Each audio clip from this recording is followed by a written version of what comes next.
मध्य प्रदेश के बाद में अब बात कर लेते हैं राजस्थान की। राजस्थान में भी अगले महीने विधानसभा चुनाव है। इसको लेकर पार्टियां पूरा जोर लगा रही हैं, लेकिन जो बयानबाजी है वो आपको बताएं। इस बीच तिजारा से बीजेपी प्रत्याशी बाबा बालकनाथ ने एक बयान दिया और बयान से सियासत गर्मा गई। बीजेपी प्रत्याशी बाबा बालकनाथ ने विवादित बयान देते हुए कहा है कि अलवर में दरअसल वो चुनाव प्रचार जब कर रहे थे, उनका कहना था कि गांव में 1440 वोट होंगे तो 1450 वोट पड़ेंगे। बाबा बालकनाथ ने ये बयान दिया। उनका कहना है कि अगर 1440 वोट हैं तो आप ये तय मान के चलिए 1450 वोट पड़ेंगे। उनके इस विवादित बयान के बाद में अलग तरह की सियासत गरमाई हुई है। उनके खिलाफ आचार संहिता के उल्लंघन का आरोप लगते हुए नोटिस उन पर जारी किया गया है। और अलवर के तिजारा से दरअसल बीजेपी उम्मीदवार बाबा बालकनाथ ही हैं और इस दौरान उन्होंने ये बयान दिया। एकजुटता के साथ में लोकसभा चुनाव में अपना निर्णय और अपना मतदान भारतीय जनता पार्टी के पक्ष में, हमारे पक्ष में किया है। और मुझे पूरा विश्वास है कि आने वाली जो 25 तारीख है उसी भावना के साथ में 100% मतदान होगा।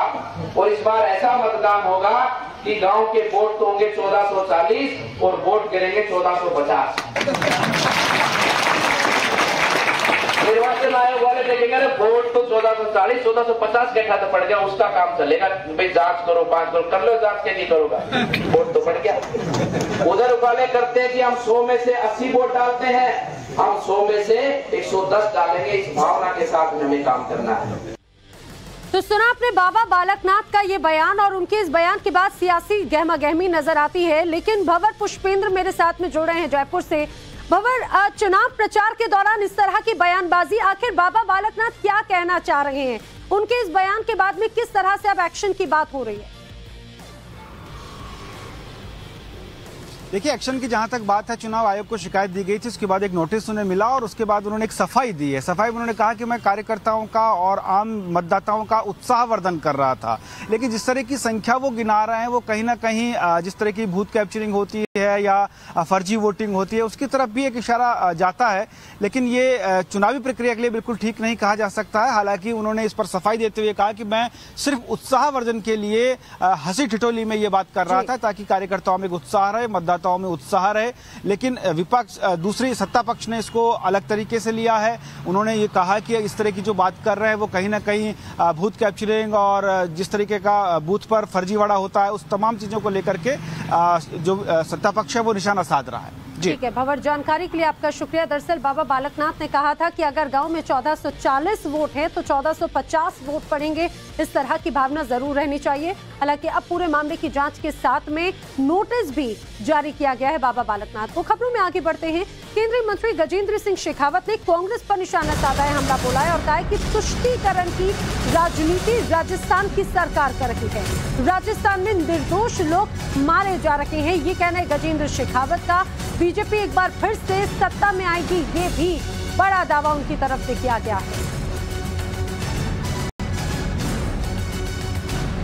कि ये सरकार तुष्टीकरण की पुरोधा सरकार है।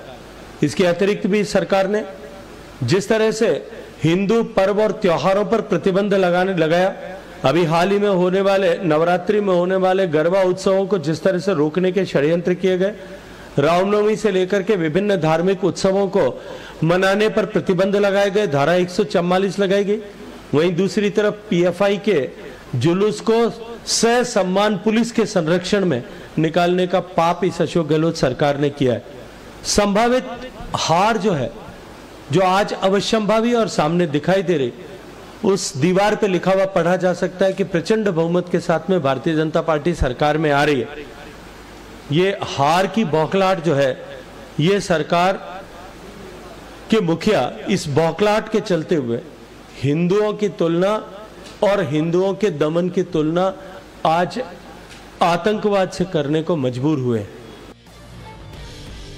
दरअसल लगातार बीजेपी और कांग्रेस के बीच में एक दूसरे पर बयानबाजियां जारी हैं। Rajasthan BJP president CP Joshi का कहना है कि अशोक गहलोत की अब विदाई का वक्त आ चुका है, तो इस पर प्रताप सिंह खाचरियावास ने भी उन्हें जवाब दे दिया है। का स्तर इतना कैसे गिर सकता है? मुख्यमंत्री जी, आपने अनेक बयान राजस्थान और राजस्थान के कुनबे को और राजस्थान के ताने बाने को तोड़ने का काम किया है, लेकिन अब आपकी विदाई है तो जाते जाते कम से कम इस प्रकार के बयान नहीं देने चाहिए। बीजेपी पार्टी की खुद की कानूनी व्यवस्था खराब होगी, भारतीय जनता पार्टी की।